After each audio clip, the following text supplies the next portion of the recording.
Hi everyone, I'm Megan. I am the director of Unmasked here at the Virtual Theater Project. This is normally the point in the show where I tell you where the bathrooms and the emergency exits are, but since you're in your own homes, I trust that you can find them. Unmasked is a collection of monologues written by this group of teenagers that you're about to see in response to prompts that I'd give them every week. They provided such thoughtful insight on a range of topics, letters to their past selves, addressing people they admire, and just what they hope they learn from this weird time. I'm so proud of the work that they've put together and the work that they've put in to writing these, and I'm really excited to share them with you. Please silence your cell phones, not because you're going to interrupt anything, but because, we need to stop doom scrolling for a second. And thank you so much for joining us. Since this show is totally free, at the end of the show we will drop a donation link to the theater project in the comments. If you have the means, we would so appreciate your donation so that we can keep the theater open so these kids can someday perform their thoughtful monologues on a real stage. Enjoy the show.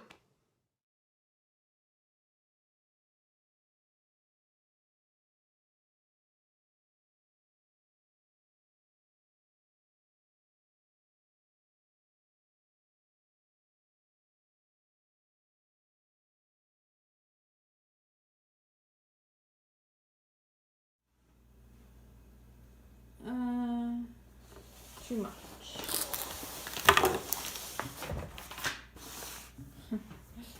When quarantine is over and time has started moving at a normal pace again, I'm sure that everyone will want to separate themselves from their lives in quarantine as much as possible.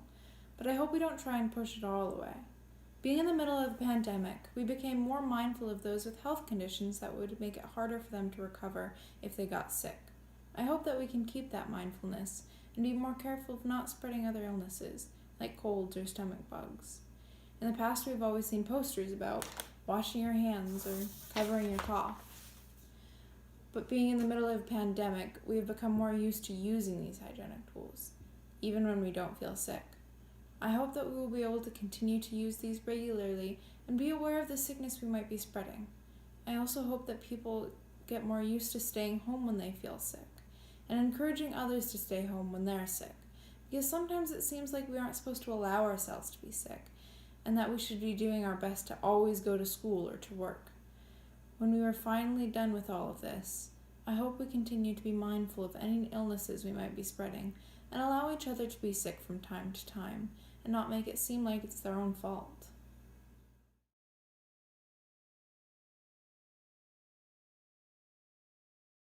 Harriet, you have done so much for our world. For starters, you saved thousands of slaves' lives and took them from freedom, and so much more. You also contributed to the ending of slavery. Nowadays, the Black Lives Matter movement is larger than ever. You've always been my inspiration to never give up, because no matter what dangers you would face, you always looked to the North Star. And you always had faith.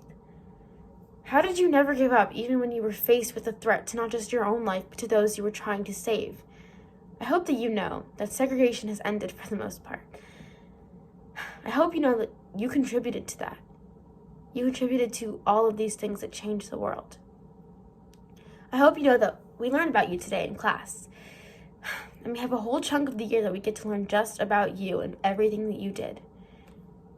I remember in 3rd grade, when my teacher, Mr. D. Camilla, told me about you for the first time. That was my first time of hearing about you. And automatically, I was inspired. I still remember the feeling of my eyes widening with admiration. I hope you know how much of an impact that you have had on this world and the way it is today. In my time in school, we've watched movies about you, read books about you, and even performed plays about you. Wow. You were and still are one of the most important and effective humans to ever live. Racism is still a huge part of American culture, unfortunately. And some people still can't accept the fact that other people have different skin colors, which is absolutely terrible. But please don't be upset, because as a person, a part of Gen Z, I will do my best to make you proud, I promise. Even if you've never met me, or will never know me. I will always fight for Black rights. I will always fight against racial injustice. And I will always fight for you.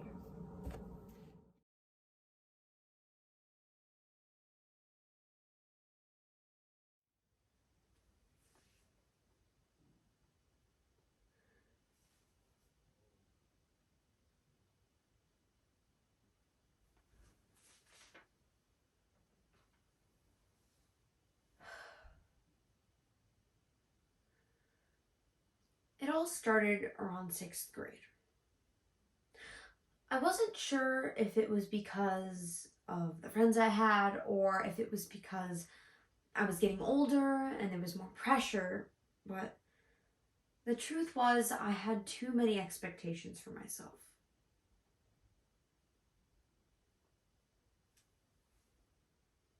If triangle GEF, G is an isosceles triangle, prove that AB and CD are congruent.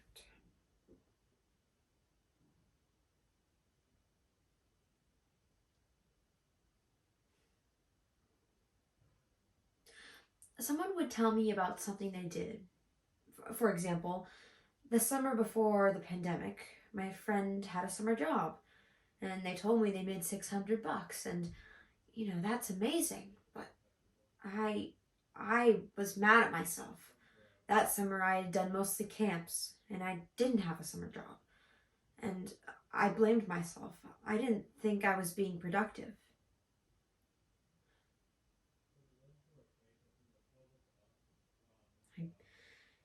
I told myself I wasn't being productive.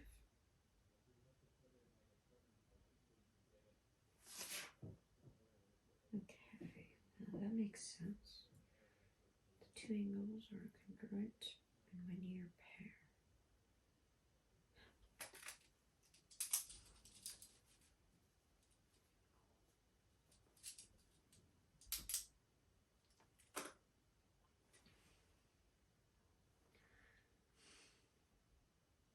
Another time, for a school assignment, we all had to write an essay and share it with a peer.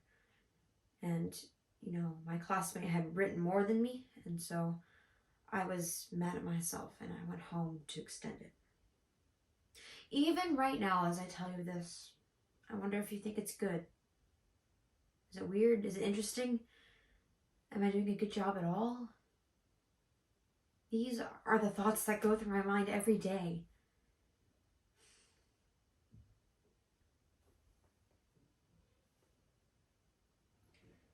So if this set of angles is congruent, what makes this set congruent? These are congruent. These set what makes this set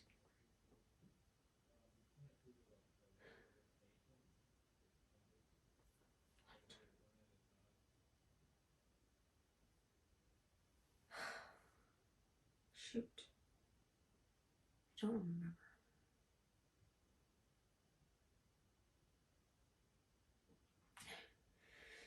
You know what? It's fine. It's fine.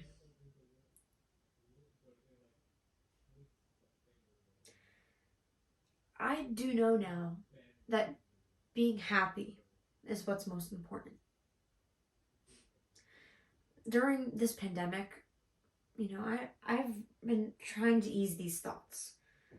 And I'm learning to realize that if I want to stay in bed all day and relax and just eat fun food, then that's okay. If that's what makes me happy, then that's okay. There's still times when I put this much pressure on myself and I feel this way, but I'm getting better. And I'm proud of that.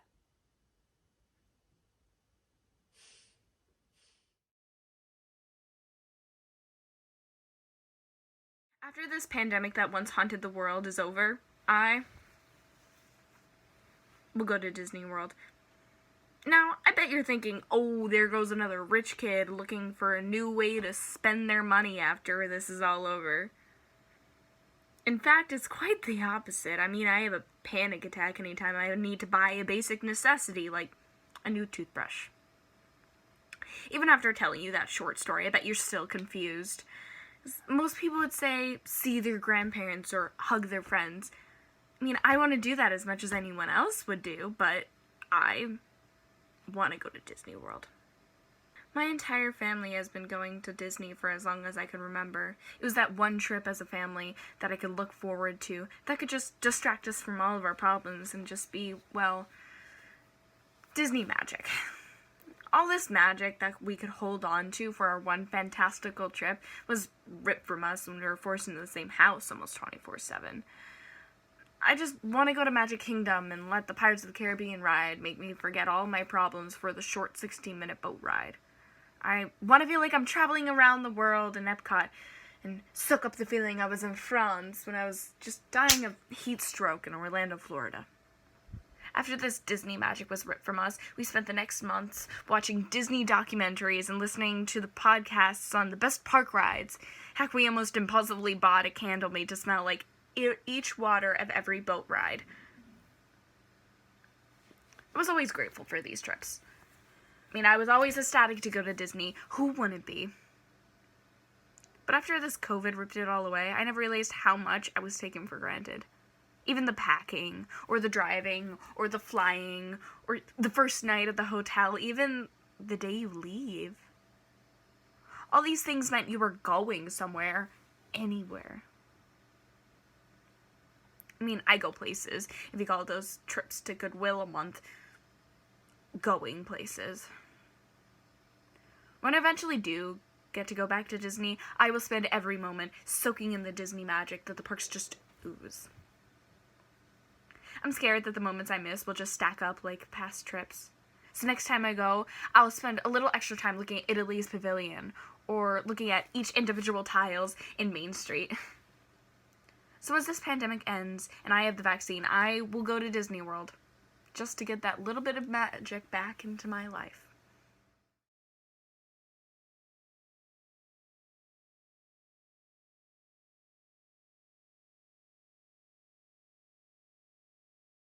Hey, come take a seat. Okay, we need to have a little bit of a talk. Look, I know today was hard.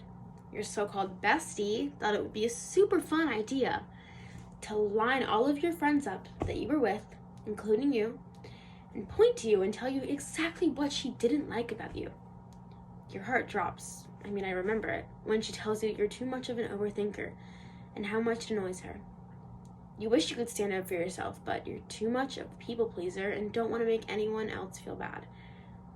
You're hurt, offended, and feel like a horrible and annoying person. This was one of your worst days, and you pretended like everything was okay. Through the entire rest of the sleepover, you pretended like everything was fine, and that you were okay. Now let me tell you something, Ava. I'm gonna be straight up with you. Being popular, it doesn't matter. You're just one person in the middle of Maine, in the most northern state of America, and one in the world of billions. One in a galaxy of planets and stars. So why does it matter? I know you're telling yourself that it doesn't, but deep down inside you know that you just want to be popular. But think about it. Why are you embarrassed to be friends with people you actually like?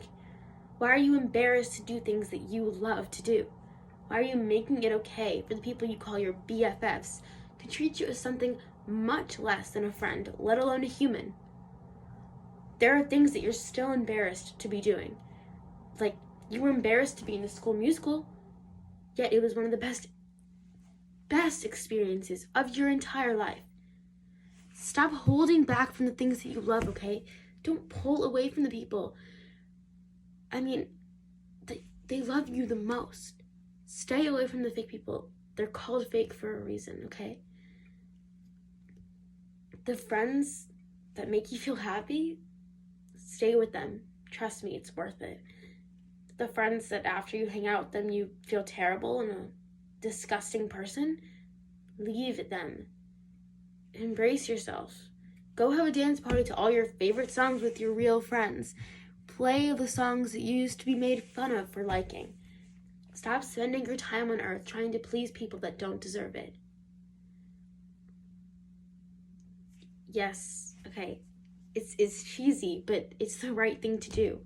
You need to be kind to everyone and find your true style. Don't try to be basic. You know your true self. You just need to embrace it, okay? You need to find it. And caring what other people think, there's no point in it. Hating your body and who you are, there's no point in that either. Love yourself, be your true self, because it's okay to not know who you are. It's okay to not know who you are yet, because one day you will. One day you'll understand why you shouldn't care what other people think. So go be with those good friends and leave those that make you feel horrible. Go live your life. Not for anyone else. Live it for you.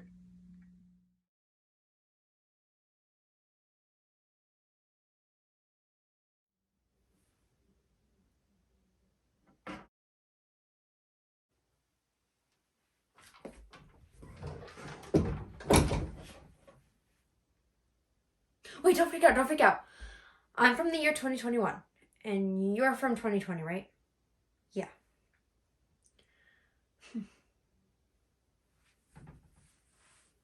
There's so much to say. It's so little at the same time. When I look around, things have changed pretty drastically. Yep. When I look at you, nothing's really changed.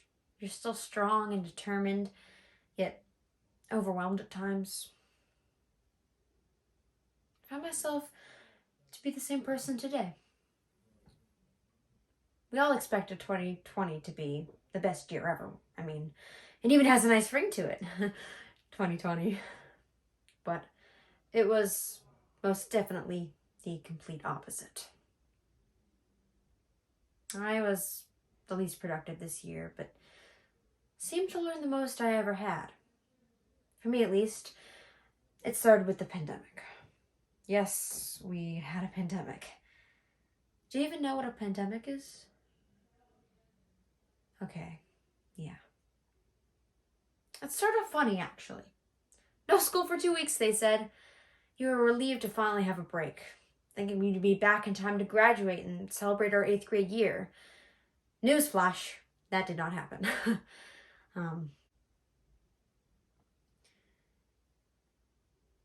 You didn't see actual people until the middle of summer. But by that time, you had to wear a mask and stay 6 feet and follow all the regulations. I know. Crazy, right? At first, back in March, you had absolutely hated it. You wanted to go out and see your friends and do something. Soon, however, you did get used to it, and you enjoyed time to yourself. For once in your life, you were stress-free. Summer ended, and you had been nervous for high school and your 3 years of middle school. And it definitely did not help when your brother got there. He would always get the chance to tell you how unreasonable the teachers are and how much homework they gave you. I thank the pandemic for making it so much of a relaxing transition. Sure, I didn't know the new building once over, but at least I wasn't getting piles and piles of homework. I went to school 2 days a week and remote 3 days a week, and I was very happy to be in my pajamas. And still am as of now. For me, this gave me a chance to really, relax and not be as stressed as I probably would have been. Now, the pandemic has helped me in many ways, like, getting me to be less stressed and my transition to high school. But this wasn't the case for everyone. The Black Lives Matter movement went into outrage in June when George Floyd, a black man, was murdered by a cop for no true apparent reason. Insane, right? Yeah.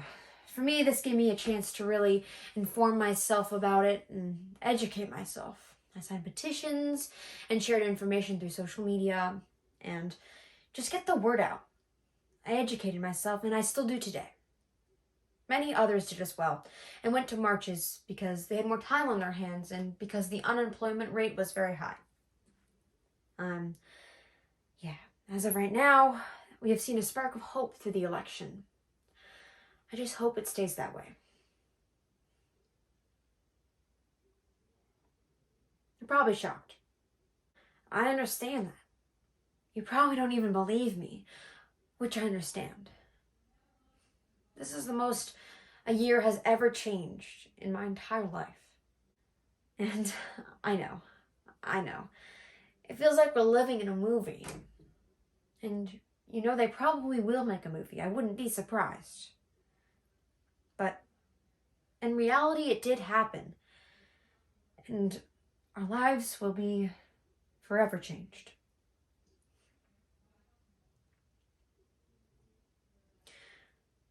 Living through history is odd. And you don't truly understand it until you look back on it. You don't understand the importance of it until after the impact.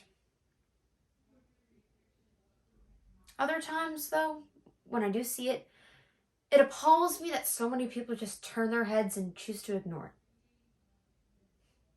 Unbelievable. And you know, I don't want things to go back to normal. And I know that's an odd thing to say, but we needed this pandemic to learn from our mistakes. Listen to people's cries when they need help. And just, stop putting so much pressure on humans to do so many things at once. Just give people more time for themselves and just let us breathe, I say this because we needed this pandemic. I say this because we need to learn from our mistakes. I hope that we do.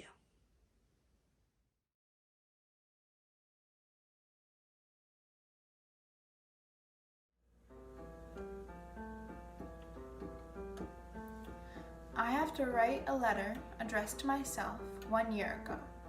So, hi Sora. Sora, every day after school, you take a bus to the intersection of Columbia and Baraboo and walk to our grandparents' house. It's cold, and you hate the cold, so you resent the walk. And you miss 8th grade when we got to walk home with other people. But we always ended up at our grandparents' house. It was warm and carpeted, and there were plenty of after-school snacks readily available. And there was the stand-up piano. With 3 pedals, you didn't have to plug in. A volume, depending on how hard you hit the keys, rather than turning a knob on the keyboard.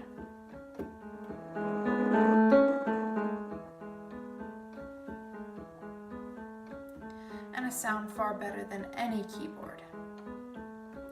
Oh, and our grandparents. Don't forget about them. Soon this will change, and an after-school routine you've been taking for granted will be taken away by none other than a pandemic.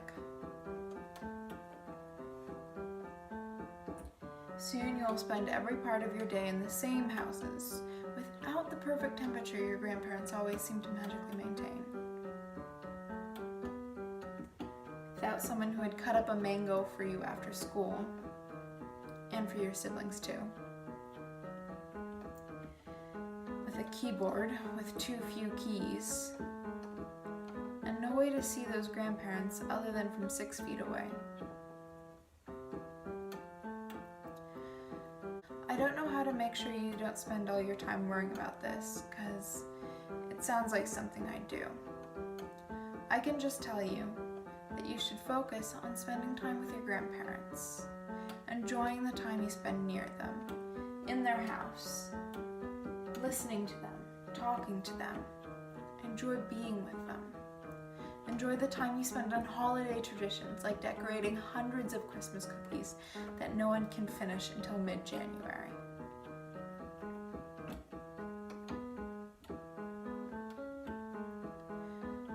Enjoy all the things they do for you. don't forget to remind them of how much you love them too.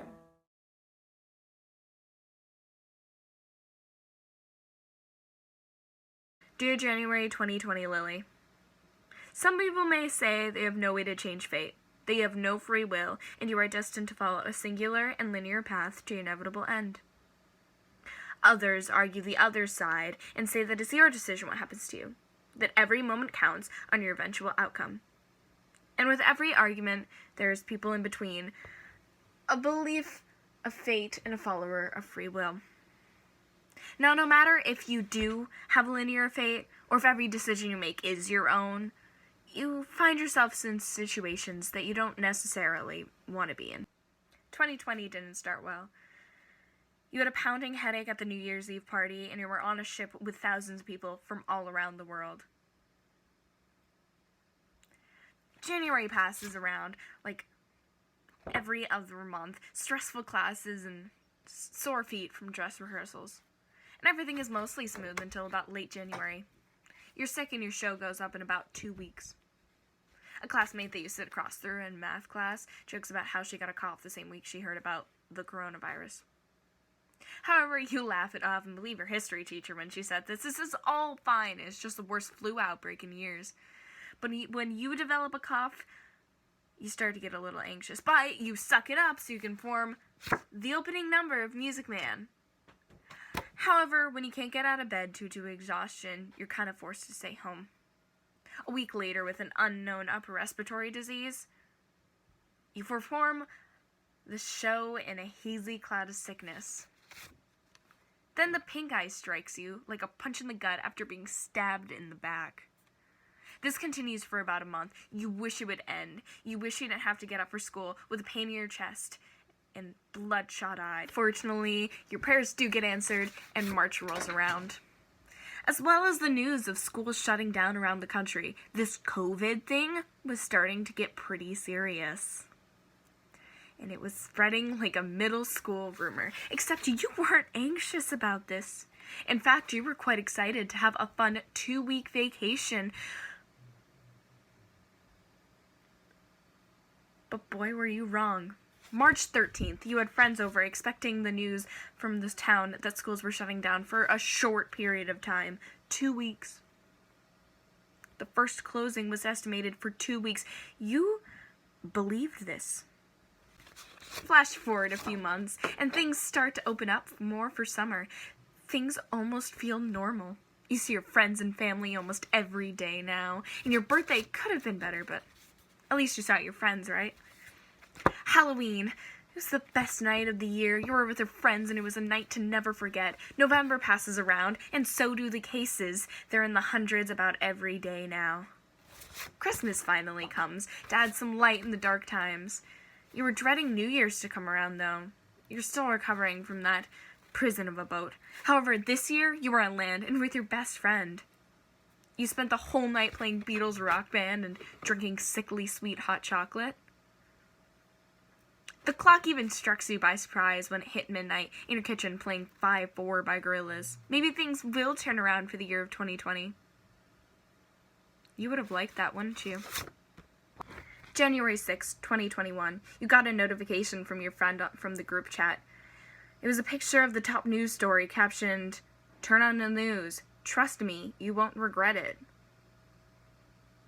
So as any blinded friend would do, I opened up Twitter, and there it was. The headline said it all. Trump rally storms the Capitol.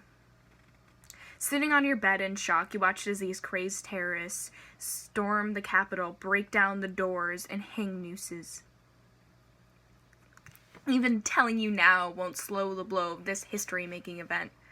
After a few hours of sitting in the living room watching news story after news story, the whole situation finally sank in. Only 6 days after the year that was supposed to solve all of our problems, and there's already a scare for a second civil war. You're stressed, angry, and scared to go back to school tomorrow. A break, that's all you asked for. A break, a moment of relief without worrying about how the world is gonna surprise us today. But no, you never will. Not in this year. Next, you find yourself quarantined in your grandparents' house away from your mother, who's showing symptoms of the one and only COVID. Yay! Now looking back, it was almost been a full year. Was this all just a really cruel joke? Was this all from whoever planned out my loom of fate, or was there a mistake in my decision-making that led me to write this monologue on the worst year imaginable? Was I just dealt a really bad hand of cards, or was by not doing thank you notes for Christmas one year, did I lead myself to this? I may never know if I'm here because of destiny or my own free will. But I do know that I am here when history is being made. I may never be mentioned in history books, but I will forever carry on the legacy of being 14 in 2020.